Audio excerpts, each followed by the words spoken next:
band is playing just right over there, so I thought it'd be a great time to talk about how important music is and sound effects are at Disneyland and the Disney parks. So let's jump into some music talk and let's check out the band.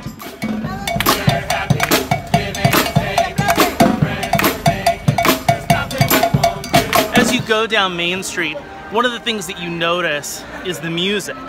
You notice the time period music. You notice exactly how you feel when you go down Main Street with the decorations, with the banners, and specifically with the sound effects and music and smells.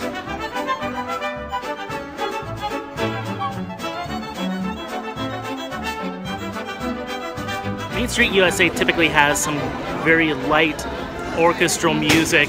It reminds you of ragtime, it reminds you of that early 1900s, and along with the smells and the views of Main Street USA, really puts you right into the park. And it's something that I absolutely love about Main Street and makes it one of my favorite lands in all of Disneyland. Something that you notice here at Disneyland is that they don't typically rely on film scores, and they definitely never rely on any top 40 hits. That's something that separates them from theme parks and even from Universal Studios, which uses their Universal Records label to play throughout the entire park. This park and Disney parks in general typically don't play any top 40 hits. It takes you out of the scene that you're in. It takes you out of the land that you're in. And that's why it's great to come onto Main Street USA, hear their background music, their soundtrack, and it just gets you in the mood. Initially, when you wander into Adventureland, you're met here with the Enchanted Tiki Room, and the Enchanted Tiki Room has sort of a luau Polynesian quality about it in its music. But as you venture further back toward Adventureland, you'll notice something a bit different.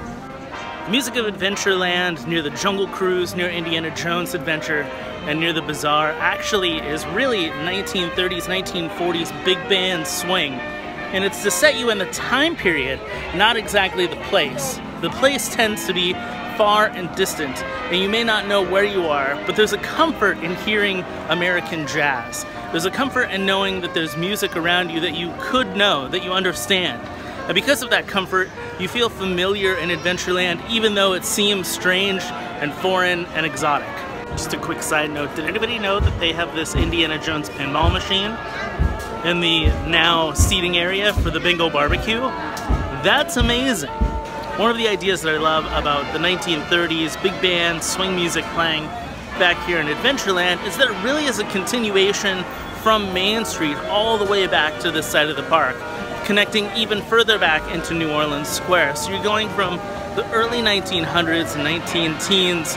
As the stores go forward, you get into the 20s and then into the 30s, into tiki culture and into jazz and swing music. And then you get into New Orleans Square, which, well, this.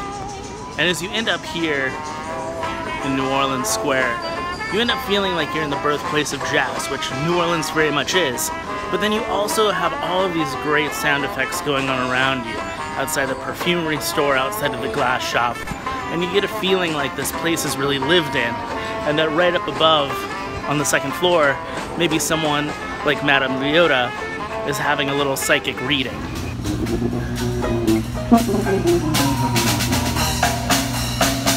Even over here on the Rivers of America, you've got the jazz playing.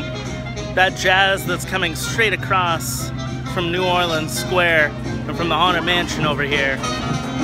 Back here in Critter Country, you'd think that you'd be hearing more banjos and folk music and bluegrass, but in fact, really hear the soundtracks more, and this is one of the only instances of hearing the soundtracks to the Winnie the Pooh attraction and to the Splash Mountain attraction. This whole area seems like it should have more folky music, and unfortunately it doesn't. But I do know one place that's a little more folky and country, and that's Frontierland, so let's go there. Out in front of the Golden Horseshoe, it just feels like the Old West. The smell that's in the air, but more importantly, the music. And in fact, the concerts that are constantly happening inside of the Golden Horseshoe that make it that much better.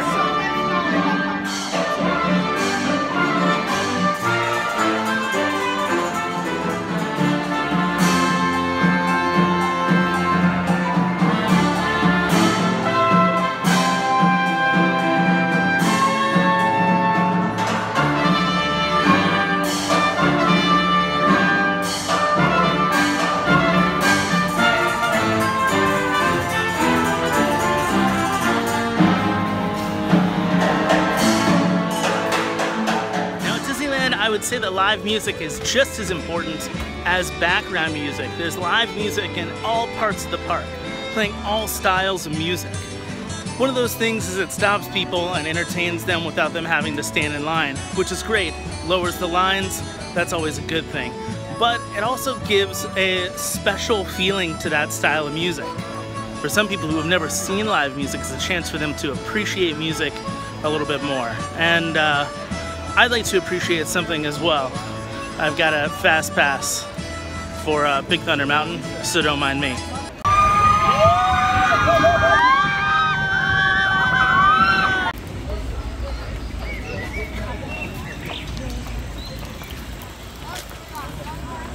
One of the things I really love about the Big Thunder Mountain Trail connecting Frontierland and Fantasyland is that there's actually not a lot of music back here, but what there is are a lot of sound effects. You'll hear the train coming by, but you'll also hear a lot of birds and a lot of forest sounds.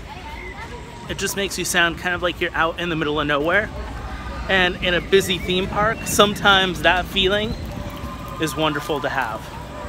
As you make your way around Fantasyland, you'll notice more classical or Renaissance or Baroque style songs.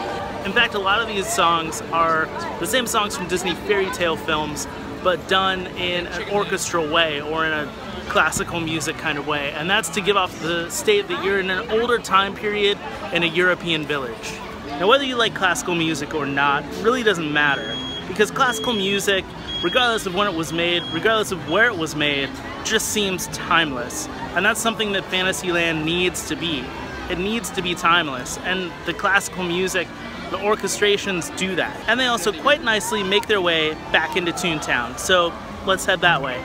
Now, you might be able to hear the sounds of Steamboat Willie in this area, and that's intentional. Now, you might be able to hear some of those exact same instruments in the orchestration here inside of Toontown, and those same instruments not necessarily playing classical, timeless music, but they're definitely playing the music of the early 1900s, those early Mickey Mouse cartoons. You'll hear the soundtrack from many of those cartoons, like Steamboat Willie, putting you into that mindset that you're going to meet the mouse himself. And of course, with the fountain here behind me, you've just got to relax and kind of tone in a place that should be much more chaotic than it is.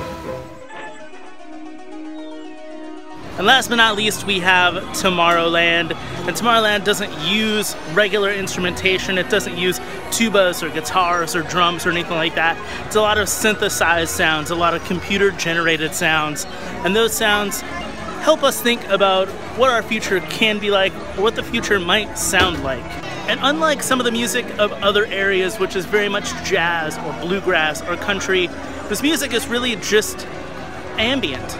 It's music for the sake of being background music, not to dance to, not anything else, but just to be background music.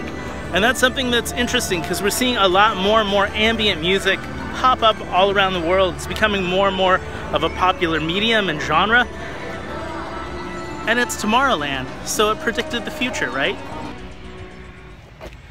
I think that about does it for Disneyland and all of its music, but of course I didn't even touch on any of the other theme parks, so comment below. Let me know what your favorite music is from any of the theme parks around the world, not just Disneyland. Let me know. I want to hear about your favorite background music and sound effects, and what brings you into the park, what invites you in musically into the theme parks. And before you go, make sure to check out all of our shop stuff.